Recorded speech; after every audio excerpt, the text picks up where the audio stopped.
নমস্কার, মধুশ্রী শ্রীনন্ত ইউটিউব চ্যানেলে আমি আপনাদের সবাইকে স্বাগত জানাচ্ছি।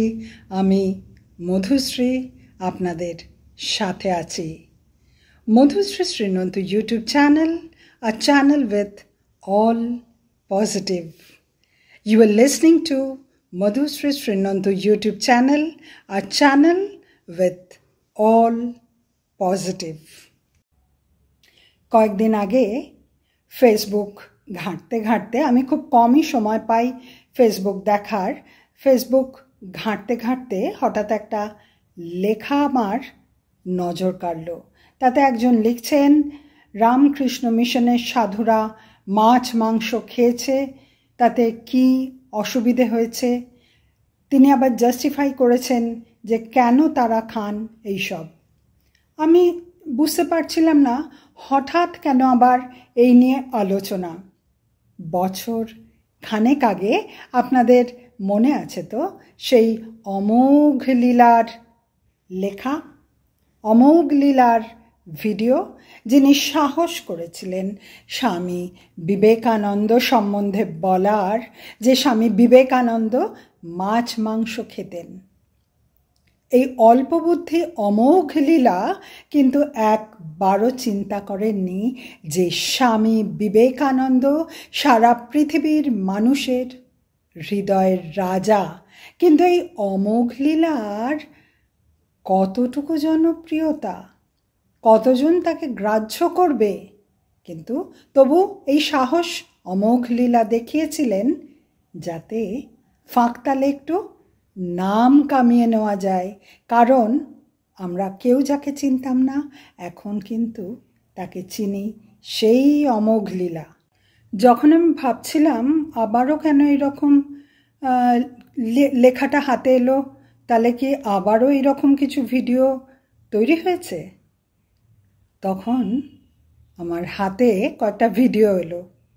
সেই ভিডিওর ক্যাপশন দেখুন, রামকৃষ্ণ মিশনের সাধুরা কেমন মাছ মাংস খাচ্ছে, আর ভিডিওতে কমেন্ট করেছে, বাহ এরা তো আরামে আছে, খেয়ে দে ভালো জামা কাপড় পরে আনন্দেই আছে। আমি দেখলাম সেই ভিডিওতে আমার আপনার সবার চেনা স্বামী সর্বপ্রিয়ানন্দজি, স্বামী ঈশাত্মানন্দজি, আরও দুজন মহারাজ কি তিনজন মহারাজ একটা টেবিলে বসে খাচ্ছেন, আর কয়েকজন ভদ্রমহিলা খাবার পরিবেশন করছেন। আমার খুব অবাক লাগলো। ভেতর থেকে একটা কথা উঠে এলো, এরা কারা, এরা কারা? কারণ সাধুদের নেমন্তন্ন করে যখন তারা খাচ্ছেন তখন ভিডিও তুলে আপলোড করেছে। এরা কারা? যাদের পরিচয় রেখে গেছেন তাদের ইনার বোধ সম্বন্ধে।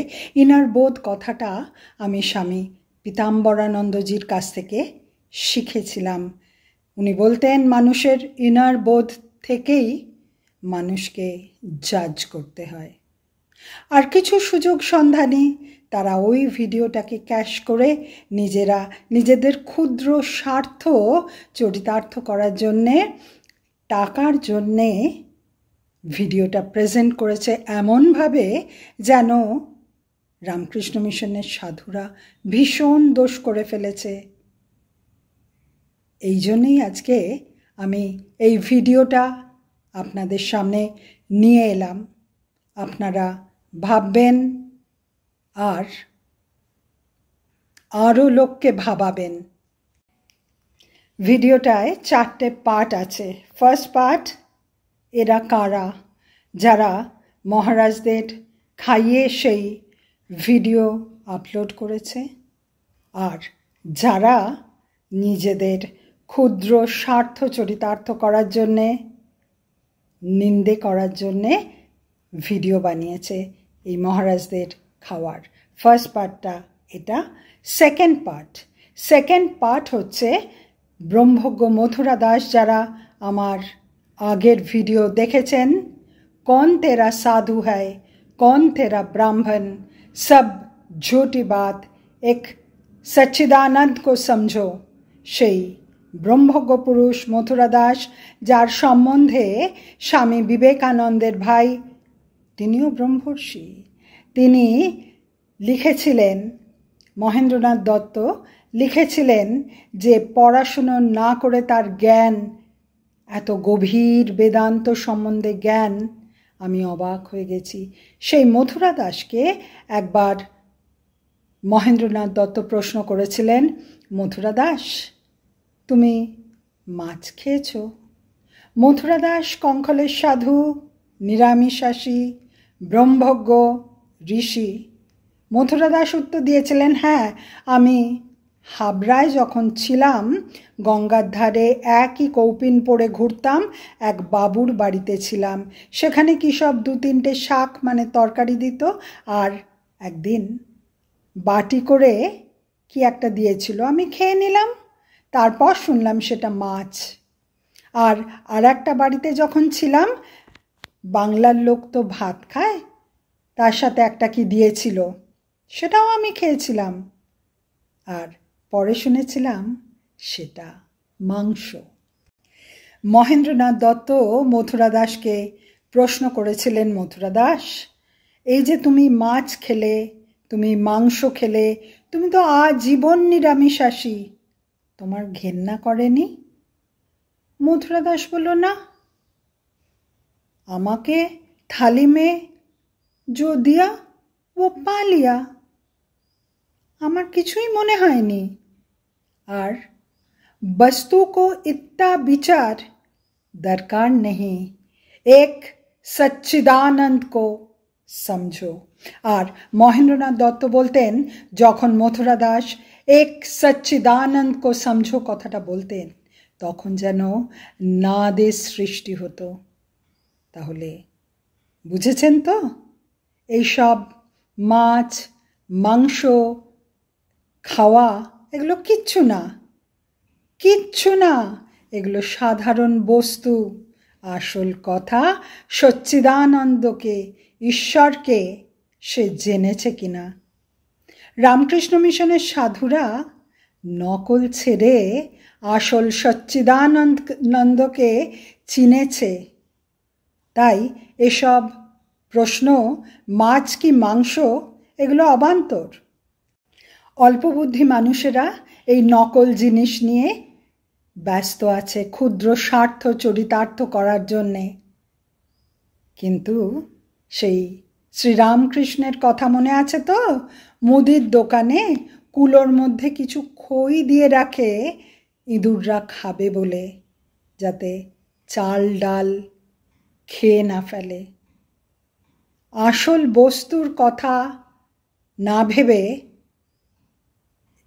এই নকল নিয়ে যারা পড়ে আছে, তাদের বুদ্ধির দৌড় কত দূর নিশ্চয়ই বুঝতে পারছেন। মীরাবাইয়ের ভজনে আছে, যোগী मत जा जोगी, प्रेम भक्ति का मार्ग न्यारो, तू हमको राह बता जा, तू हमको জ্ঞান बता जा। যাদের কাছ থেকে যা নেওয়ার সেটা না নিয়ে অন্য জিনিস নিয়ে ব্যস্ত আছে, যারা এই পথ দিয়ে গেছে, যারা আমাদের সাহায্য করতে পারে এই পথে, যারা চরম লক্ষ্যে আমাদের পৌঁছে দিতে পারে, তাদের আলোচনা করে সময় নষ্ট না করে আমাদের, যারা বুদ্ধিমান আমরা, তাদের উচিত এইসব যোগীদের কাছ থেকে রাস্তা জেনে নেওয়া। ভিডিওটার থার্ড পার্টে আমি রেখেছি এমন 2-3টে কেস স্টাডি বলবো, এমন 2-3টে নিজের চোখে দেখা ঘটনা রামকৃষ্ণ মিশনের সাধুদের সম্বন্ধে, যে ঘটনা আপনারা শুনবেন আর চিন্তা করবেন যে আপনারাও কি এইটা পারতেন। বিশেষ করে যারা নিন্দে করছেন, ভিউ বাড়ানোর জন্যে, মনিটাইজেশনের জন্য ভিডিও করছেন, ফালতু ভিডিও করছেন, তাদের বলছি যে আপনারা এই ঘটনাগুলো শুনবেন, যেগুলো আমি নিজে চোখে দেখেছি, বই পড়িনি, বইয়ে পড়িনি সেই সব রামকৃষ্ণ মিশনের সাধুদের 2-3টেই মোটে ঘটনা বলবো। চিন্তা করবেন তো আপনারা পারবেন কি না। আর চতুর্থ ভাগে রেখেছি যে শ্রী রামকৃষ্ণ দেব কি অদ্ভুতভাবে এইসব নিন্দুকদের একদম ট্যাকল করতেন, বলতে নির্বিকার হয়ে থাকতেন। পরবর্তীতে দেখা গেছে তারাই দৌড়ে এসে শ্রী রামকৃষ্ণদেবকে পায়ে ধরে ক্ষমা চাইছে, স্তব করছে। আজকের ভিডিও খুব ইন্টারেস্টিং এবং আমি বলবো আপনারা যারা শুনছেন, পজিটিভ যাদের মাইন্ডসেট, ছড়িয়ে দিন লাইক শেয়ার করে এই ভিডিও, যাতে পুনরায় এই রকম অপ্রয়োজনীয় নেগেটিভ ফালতু ভিডিও আর কেউ না করে। ফার্স্ট পার্টে বলেছিলাম ক্যাপশন এরা কারা, অর্থাৎ যারা নেমন্তন্ন করে মহারাজদের খাইয়ে ভিডিও তুলে আপলোড করে তারা কারা। আমি বহুবার দেখেছি আমাদের বাড়িতে ছোটবেলা থেকে বহু সন্ন্যাসী আসতেন এবং সন্ন্যাসী আসলে তাদের খাইয়ে দেওয়া হতো, যা আছে তাই দিয়েই সেবা করা হতো। কোনো দিন দেখিনি, ক্যামেরা তো ছিল বাড়িতে, যে একটা ফটো তুলে রাখি সাধুরা কেমন খাচ্ছেন, না কোনো দিন দেখিনি। সেবা ভাবে যদি খাওয়ানো হতো তাহলে ভিডিও তুলে আপলোড করার মানসিকতা থাকতো না। সেই জন্যে সব সময় কিন্তু আমাদের সতর্ক থাকতে হবে যে যারা ভক্ত তাদেরও একটা মর্যাদা আছে, তাদেরও একটা ডিসিপ্লিন আছে, তাদেরও মনে রাখতে হবে এই সাধুদের সর্বোচ্চ সম্মান দেওয়া আমাদের কর্তব্য। ভিডিও আপলোড করে ছড়িয়ে দেওয়ার মধ্যে কোনো মর্যাদা নেই। আমি আপনাদের ছোট্ট স্বামী পীতাম্বরানন্দজির ছোট্ট একটা ক্লিপিং শোনাচ্ছি ইনার বোধ সম্বন্ধে। Judge any person, to evaluate any person, to know really any person, we must find its character. What is the character of that person? And to know the character of any person, we must know what is his consciousness, what is the inner bodha. That is, makes the whole difference between a person and a person. Mathura Das কঙ্খলের সাধু, তিনি চিরকাল নিরামিষাশী।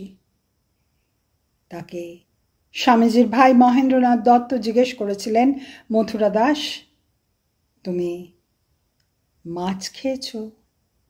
মথুরা দাস বলেছিলেন, হ্যাঁ। স্বামী বিবেকানন্দের ভাই, যিনি নিজে একজন ব্রহ্মজ্ঞ মহাপুরুষ, তিনি মথুরা দাসকে সার্টিফাই করছেন যে খুব উচ্চদরের মহাপুরুষ, ব্রহ্মজ্ঞ ঋষি। এই মথুরা দাসের পড়াশোনা ছিল না, কিন্তু যখন বেদ বেদান্ত সম্বন্ধে বলতেন তখন লোকে চুপ করে শুনত। এ যেন শাস্ত্রের থেকেও অনেক উঁচু দরের কথা, তার বিভিন্ন মনের অবস্থা। কোনোদিন কিন্তু শাস্ত্র পড়েননি মথুরা দাস, সংস্কৃত জানতেন না।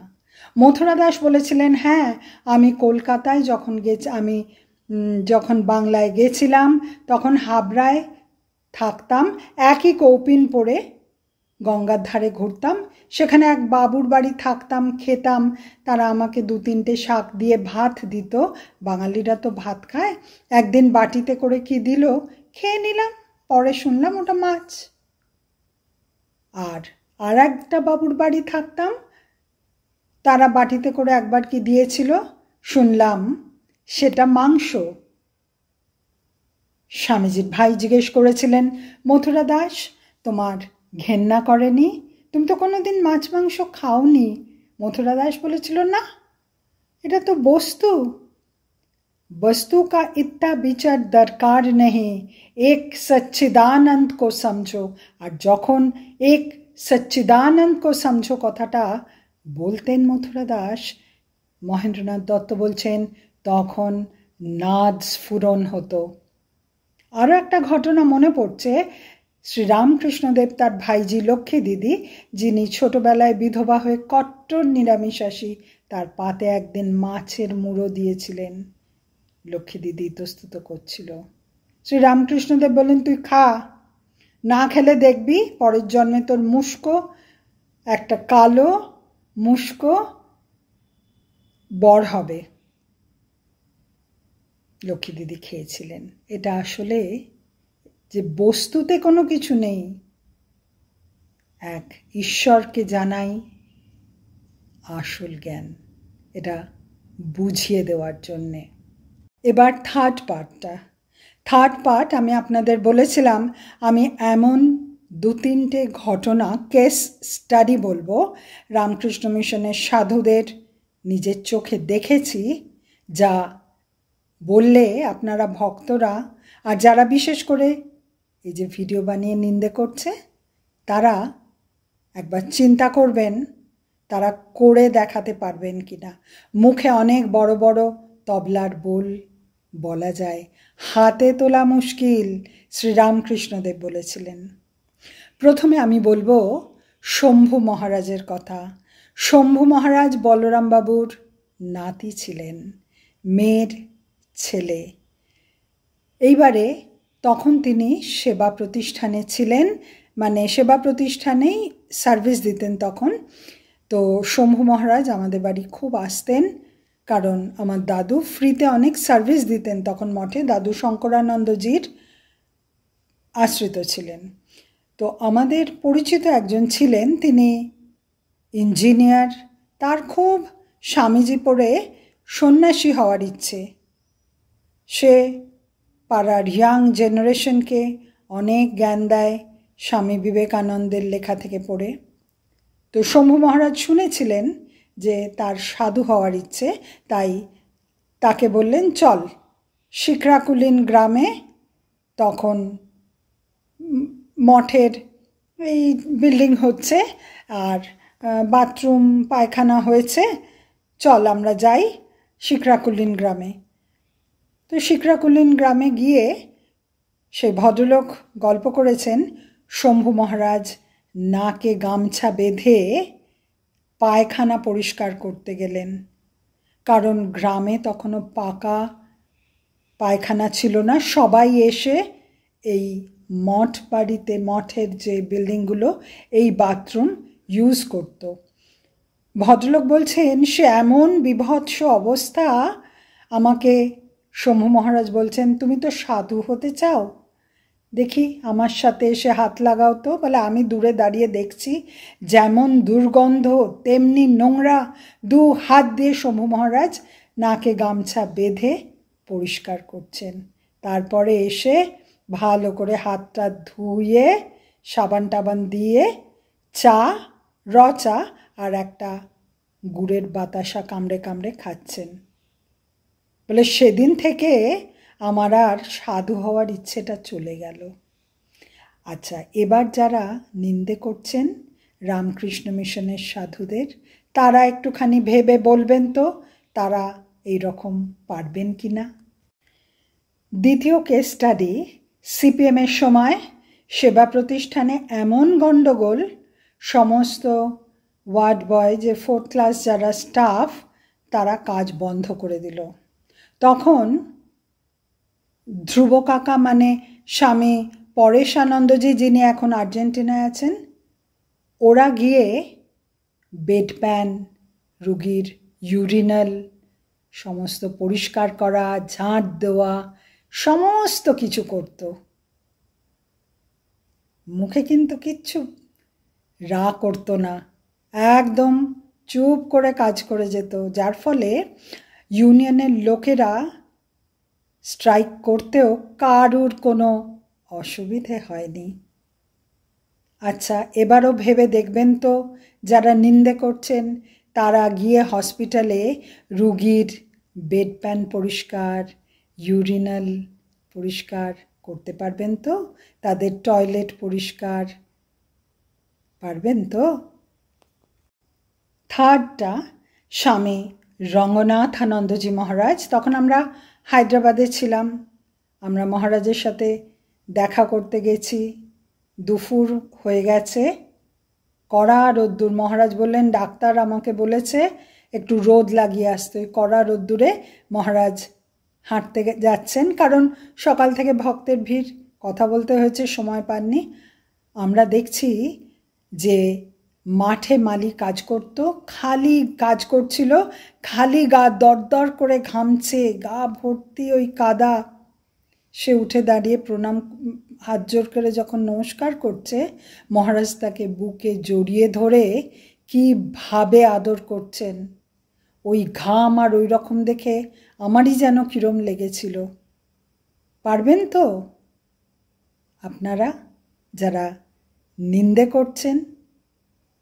স্বামী রঙ্গনাথানন্দজি লাটুরের ভূমিকম্পর পর যখন রামকৃষ্ণ মিশন থেকে বাড়িঘর করে দেওয়ার, যারা অ্যাফেক্টেড তাদের বাড়িঘর করে দেওয়ার ব্যবস্থা হচ্ছে, বলেছিলেন মায়েদের বাথরুমের জন্য যেন বাইরে না যেতে হয়। আমি লোকের কাছ থেকে চেয়ে সেই জোগাড় করে দেব। মায়েদের খুব কষ্ট। শ্রীমা সারদা দেবী সারা দিন বাথরুমে যেতে পারতেন না।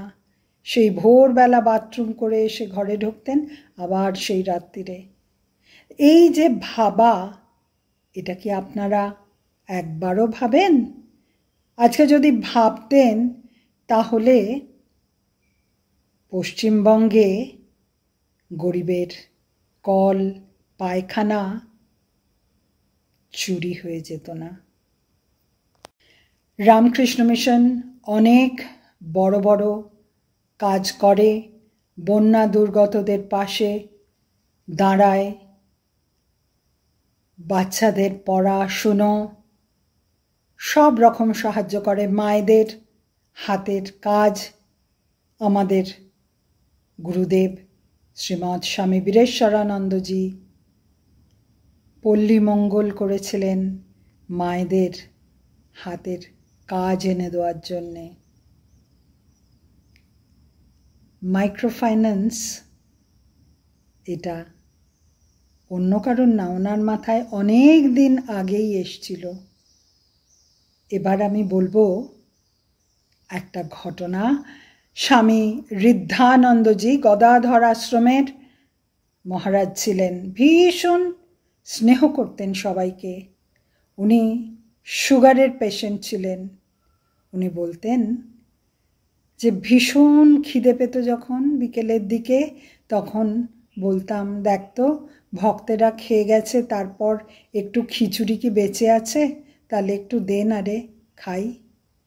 আবার এও বলতেন, জানেন তো হয়তো কোনো ভক্ত 5টা টাকা দিয়ে গেছে, 25 পয়সার একটু বাদাম কিনে খাচ্ছি, লোকেরা তাকিয়ে থাকে অবাক হয়ে, সাধুর তো খেতে নেই।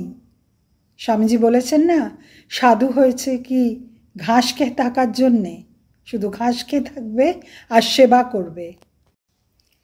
যে ঘটনাগুলো বললাম ছোট ছোট ঘটনা, কিন্তু যারা নিন্দে করছেন বা এমনি ভক্ত আমাদের মতো যারা সাধারণ মানুষ, যারা রামকৃষ্ণ মিশনকে ভালোবাসি, তারাও একবার ভাববেন তো যে রামকৃষ্ণ মিশনের বড় বড় কাজ ছেড়ে দিন, এই যে ছোট ছোট টুকরো ঘটনা, কেস স্টাডি, আমরা কি পারবো? আর 4th পার্টে শ্রী রামকৃষ্ণদেবের লীলা প্রসঙ্গের একটা ঘটনা বলছি, যে কিভাবে নিন্দুকদের সামনে নির্বিকার থাকা যায়। শ্রী রামকৃষ্ণদেবের এই ঘটনাটা তার সাক্ষী। একদিন দক্ষিণেশ্বরে এক পণ্ডিত এসছে, ঘর ভর্তি লোক, বড় বড় লোক সবাই এসছেন। সে এসে বলছে, তুমি কিরম পরমহংস হে, তোমার আবার মশারিও আছে? শ্রী রামকৃষ্ণদেব বলছেন হ্যাঁ। আবার শ্রী রামকৃষ্ণদেব নিজেই ইশারা করে দেখাচ্ছেন যে তার বার্নিশ করা চটি জুতোও আছে। পণ্ডিত এবার বলছে, তোমার বার্নিশ করা চটি জুতোও আছে, তুমি কিরম পরমহংস?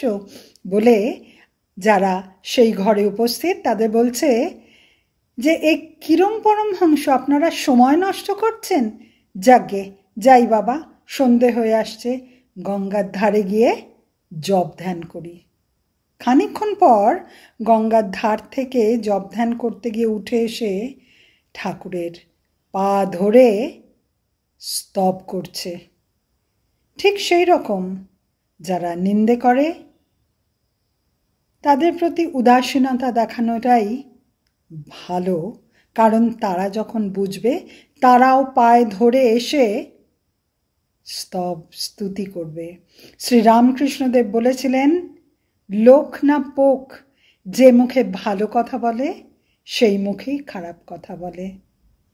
আজকের এই ভিডিওটা শেয়ার করবেন বহু মানুষের কাছে, কারণ নিজেদের স্বার্থ সিদ্ধির জন্য অপ্রয়োজনীয় ভিডিও করে নেগেটিভিটি এই চারপাশে ছড়িয়ে দেওয়ার কোনো অধিকার কারণ নেই। আরও একটা কথা মনে পড়ল, আপনাদের বলি। শঙ্করাচার্য মঠের কোনো এক ব্রাঞ্চের হেড একবার বলছিলেন, শুনছিলাম, নরেন বাবু স্বামী বিবেকানন্দকে। কিন্তু উনি হয়তো ঠিক মাপতে পারেননি যে স্বামীজির গ্রহণযোগ্যতা সারা পৃথিবীর মানুষের কাছে কতটা, আর কতটাই বা ওনার গ্রহণযোগ্যতা মানুষের কাছে। তাই যারা নিন্দে করছে একবার ভাববেন তাদের গ্রহণযোগ্যতা কতটা, আর রামকৃষ্ণ মিশনের সাধুদের গ্রহণযোগ্যতাই বা কতটা সারা পৃথিবীতে।